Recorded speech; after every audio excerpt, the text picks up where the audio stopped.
In this video lecture, I will explain about humoral or chemical control mechanism and the local control mechanism as cardiovascular system regulatory mechanisms. Humoral regulation, it refers to the regulation of the cardiovascular system by various chemical substances secreted or absorbed in the body fluids. Now, the most important chemical factors affecting the circulation, they are circulating vasodilators, circulating vasoconstrictors, ions, and the other chemical factors. Circulating vasodilator substances, they are kinins, ANP or the atrial natriuretic peptide, and VIP or vasoactive intestinal peptide. Kinins are peptides which cause vasodilatation. Now, various kinin present in our body, they are bradykinin, lysyl bradykinin, and methionine lysyl bradykinin. Bradykinin is a nonapeptide found in the plasma. Lysyl bradykinin or calidin is a decapeptide found in the body tissues, and methionine lysyl bradykinin it is found in the urine. Now the kinins they are formed from high molecular weight kininogen and low molecular weight kininogen by the action of the plasma and tissue kallikreins. Functions of kinins. Kinins they produce vasodilatation by the relaxation of the vascular smooth muscle. Kinins they produce contraction of the visceral smooth muscle of ileum, uterus and the bronchiole. Kinins they play a role in the regulation of the blood flow, especially to the skin, salivary glands and the GIT glands. And the kinins they are responsible for the inflammation because they excite the sensory neuronal endings producing pain, increase capillary permeability as well as the migration of the leukocytes. Vasoactive intestinal peptide, it is also circulatory vasodilator and it is found in the neuronal endings in the gastrointestinal tract, brain and the autonomic nervous system.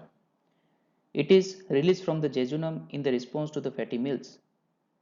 Actions of the vasoactive intestinal peptide, it relaxes intestinal smooth muscle, increases intestinal secretion and inhibits gastric secretions, and it dilates peripheral blood vessels. Atrial natriuretic peptide. These are the polypeptides produced by the atrial muscles. Now the stimulus for the release of the atrial natriuretic peptide, they are increase in the sodium chloride intake and the increase in the extracellular fluid volume. So whenever extracellular fluid volume increases, it increases venous return and it produces stretch on the atrial musculature. Now the stretch on the atrial musculature, it increases formation and the release of the atrial natriuretic peptide in the circulation. Now the action of the atrial natriuretic peptides, they produces reflex dilatation of the afferent arterioles in the kidney. So it increases GFR, it decreases antidiuretic hormone release from the posterior pituitary and decreases release of the renin. Now various circulating vasoconstrictor substances, they are catecholamine like epinephrine and norepinephrine, angiotensin II and the vasopressin. Circulatory vasoconstrictor catecholamine, epinephrine. So epinephrine, it acts on both alpha as well as the beta adrenergic receptors. Now the stimulation of the alpha receptor, it produces vasoconstriction and it is more prominent in the skin as well as the splanchnic areas. Stimulation of the beta receptor, it results in the dilatation of the vessels in the skeletal muscle, liver and the coronary arteries. So the overall effect is the decrease in the peripheral resistance which produces slight fall in the diastolic blood pressure. Now because of the alpha receptor mediated vasoconstriction as well as increase in the heart rate, it increases systolic blood pressure. Now norepinephrine, it has much more effect on the alpha receptor than the beta receptor. So through the alpha receptor, it produces vasoconstriction which increases peripheral resistance and raises the diastolic blood pressure. Now because of the negligible effect on the beta receptor, direct cardiac stimulation, it is insignificant. Angiotensin II. Angiotensin 2 is the most potent pressure substance, being 4 to 8 times more potent than the norepinephrine. Angiotensin 2 increases release of the aldosterone from the zona glomerulosa of the adrenal cortex. Angiotensin 2 facilitates norepinephrine release by the direct action on the postganglionic sympathetic neurons. Angiotensin 2 increases sodium hydrogen exchanger activity in the proximal convoluted tubules in the kidney, and it promotes sodium reabsorption. Angiotensin 2 acts on the circumventricular organs in the brain, and it stimulates thirst and promotes water intake. Vasopressin, or the antidiuretic hormone, is also a circulating vasoconstrictor. Now normally antidiuretic hormone, it is secreted in the small quantity or the minute quantity, and therefore mainly affects water reabsorption in the collecting tubules in the kidney. But whenever severe hemorrhage occurs, it decreases extracellular fluid volume, and in this condition antidiuretic hormone, its concentration rises to a higher level and it produces pressure effect on the blood vessel. So in the higher concentration, antidiuretic hormone act as a pressure substance, and it is known as vasopressin. Now effect of ions and other chemical factors in the circulation. Calcium ion can cause vasoconstriction. Potassium ion causes vasodilatation. Hydrogen ions, whenever pH decreases or hydrogen ion concentration increases, it can cause vasodilatation. Carbon dioxide causes vasodilatation in most of the tissues, and marked vasodilatation it occurs in the brain. Glucose or other vasoactive substances, when increase in the quantity, they raise osmolarity of the blood and they can cause vasodilatation. Let's summarize humoral or the chemical control mechanism. So the chemical control mechanism, they include circulating vasodilator as well as the circulating vasoconstrictor substances. Circulating vasodilator substances, they are kinins, atrial natriuretic peptide and vasoactive intestinal peptide. And circulating vasoconstrictor substances, they are catecholamine, angiotensin 2 and the vasopressin. Ions, they also play a role in the humoral control mechanism like potassium, calcium and the hydrogen ions. Local control mechanisms. Now the local control mechanism, as the name suggests, they are concerned with the control of the blood flow to the tissues locally. They are helpful to maintain adequate nutrition and perform necessary function for the maintaining homeostasis. So the local control mechanism, they divert more blood to a metabolically active organ and the tissues. Control of the blood flow to the skin. It helps in the control of the body temperature. Now the local control mechanism that help to control blood flow to the tissues, they are of two types. Acute control mechanism for the control of the blood flow to the tissues in the short term, as well as the long term control mechanisms. Now the acute control of the blood flow that regulates blood flow to the tissues in the short period of the time, they are of two types: general mechanisms as well as the special mechanism. Now the general mechanisms, they are helpful to control blood flow in most of the body tissues. These general mechanisms, they are autoregulation. Autoregulation, it regulates blood flow to the vital organs, which regulates blood flow over a range of the blood pressure. Role of the local vasodilator metabolites and role of the local vasoconstrictor metabolites. And substance which are released by the endothelial cells and helpful for the acute control of the blood flow. Special mechanism for the acute control of the blood flow, they are present in the kidney as well as in the brain. In the kidney, tubuloglomerular feedback mechanism are present to maintain blood flow to the kidney, and role of the concentration of the carbon dioxide and the hydrogen which can control the blood flow to the brain. These are the special mechanism that can regulate blood flow to the kidney and the brain. Now let's understand mechanism for the acute control of the blood flow. Now first of all, in the general mechanism, autoregulation. Autoregulation is the ability for the regulate blood flow to the tissue or the organ in the wide range of the arterial pressure. Now the autoregulation, it is mainly performed by the change in the tissue or the vascular resistance.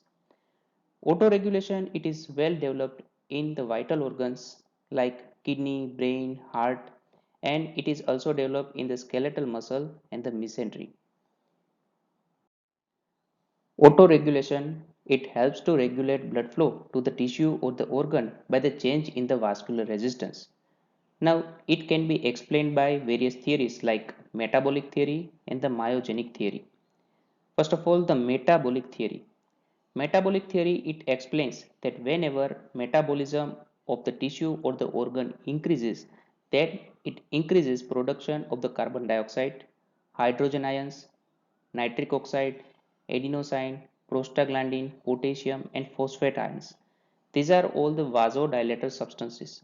So, because of the release of the vasodilator substances in this metabolically active tissue, it dilates blood vessels supplying these tissues. And because of the dilatation of the blood vessel, it increases blood flow to this organ. And this theory is known as metabolic theory. Second theory is the myogenic theory. Now, according to the myogenic theory, it is the response of the smooth muscle which are present in the blood vessel in response to the increase in the blood flow to the tissues. So whenever blood flow to the tissue it increases suddenly, then it produces stretch or the tension over the wall of the blood vessel. Now the blood vessel it contains smooth muscle in the tunica media. So because of the increase in the stretch, it produces stretching of the smooth muscle present inside the blood vessel. Now this increase in the stretching increases the permeability of the calcium.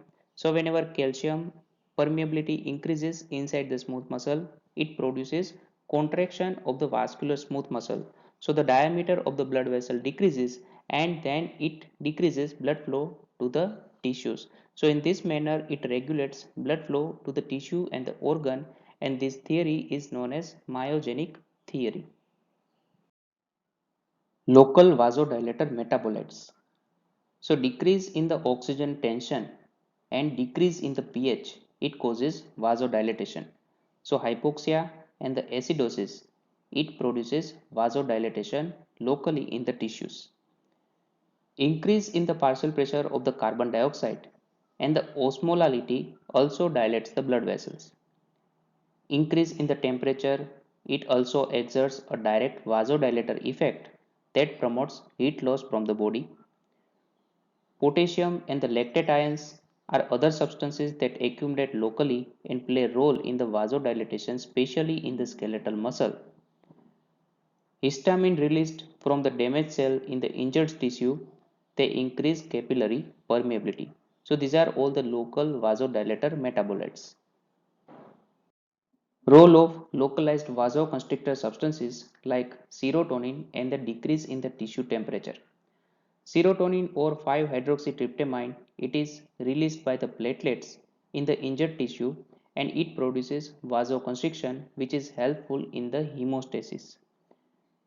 Now decrease in the tissue temperature it causes vasoconstriction, and this local response to the cold it plays important role in the temperature regulation.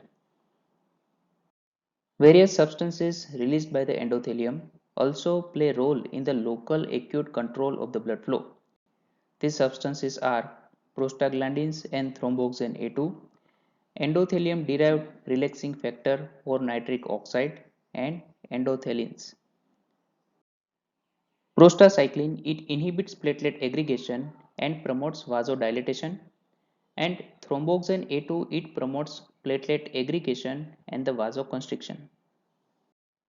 Endothelium derived relaxing factor or the nitric oxide it is released by the vascular endothelial cells and it promotes vasodilatation. Nitric oxide it is synthesized from amino acid arginine. Nitric oxide it activates guanine cyclase and increases cyclic GMP formation. Cyclic GMP decreases intracellular calcium, so it promotes vasodilatation. Now tonic release of the nitric oxide under basal physiological condition is necessary to maintain normal blood pressure. Endothelins, they are a family of three similar polypeptides endothelin 1, endothelin 2, and endothelin 3. Now, among all these polypeptides, endothelin 1 it is the most potent vasoconstrictor agent. Endothelin 1 it exerts its vasoconstrictor effect through ETA receptor which is found predominantly on the vascular smooth muscle. Actions of endothelin 1. Endothelin 1 it causes bronchoconstriction, vasoconstriction. It also acts as a inotropic agent, decreases glomerular filtration rate because of the contraction of the mesangial cell and the closure of the ductus arteriosus at birth. Mechanisms involved in long-term blood flow regulation. So the long-term blood flow regulation it develops over a period of days to months to match the metabolic need of the tissues. So the long-term blood flow regulation it is required by ischemic tissues, tissues that are growing rapidly, and tissues that become chronically hyperactive. Long-term blood flow regulation it is by increase in the physiological size of the vessel and in certain circumstances even by increase in the number of the blood vessel supplying to the tissues or even organs. The growth of new vessel it is known as angiogenesis. Hypoxia promotes angiogenesis by release of various factors. So substances which are responsible for angiogenesis they are vascular endothelial growth factor, fibroblast growth factor and angiogenin. So these are the substances they promote growth of new vessel, promote angiogenesis and can restore blood flow in a longer duration of the time. Collateral blood vessels they are also helpful to partially restore blood flow in the ischemic tissue. So collateral blood vessels they refer to those new vessels which develop around a blocked artery or a vein and they allow the affected tissue to be at least partially resupplied with the blood. Now let's solve some MCQ from this topic. First MCQ, endothelium derived relaxing factor is. So the answer is nitric oxide. Nitric oxide or endothelium derived relaxing factor it is synthesized by arginine. All are true about nitric oxide except. So the available options they are it acts through cyclic AMP, helps to regulate vascular tone, important role in gastric muscle relaxation and present in low concentration in the cigarette smoker. So we all know that nitric oxide it acts through cyclic GMP. So the option A it is the wrong answer.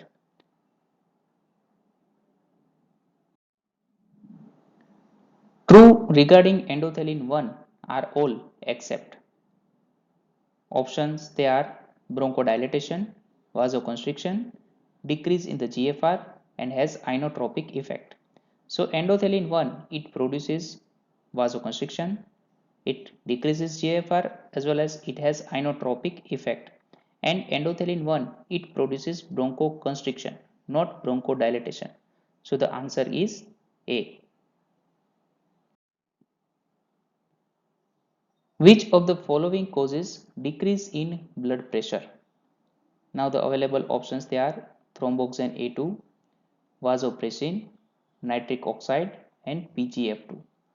Thromboxane A2, vasopressin and PGF2 these are the vasoconstrictor substances and they increase blood pressure whereas EDRF or endothelium derived relaxing factor or nitric oxide it produces vasodilatation by relaxation of the smooth muscle in the blood vessels.